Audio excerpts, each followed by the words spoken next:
नाही, पहिल्यांदाच महाराष्ट्राच्या इतिहासामध्ये असं घडलं की जे मोठे पक्ष आहेत त्यांच्यामध्ये फूट पडली.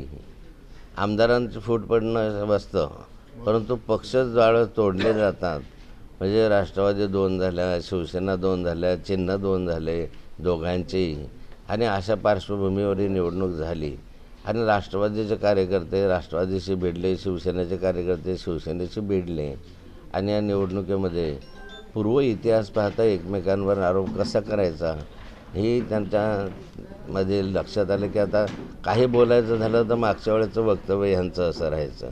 त्यामुळे सावधगिरीची भूमिका घेऊन एकमेकांवर आरोप करण्याचं या ठिकाणी चित्र दिसलं. ही निवडणूक कोणत्या मुद्द्यावर घातली असं आपल्याला वाटतं?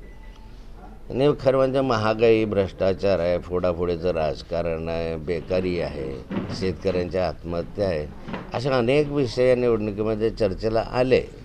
परंतु त्यापेक्षाही अधिक प्रभावी ठरला तो शेवटच्या काही दिवसांमध्ये आर्थिक व्यवहार.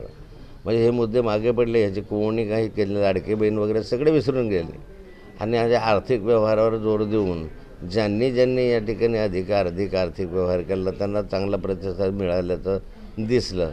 काही ठिकाणी आर्थिक व्यवहार झालेही असतील पण लोकांनी ते नाकारले. पण साधारणतः आर्थिक उलाढाल जी झाली त्या उलाढालीचा परिणाम निवडणुकीच्या निकालावर दिसेल.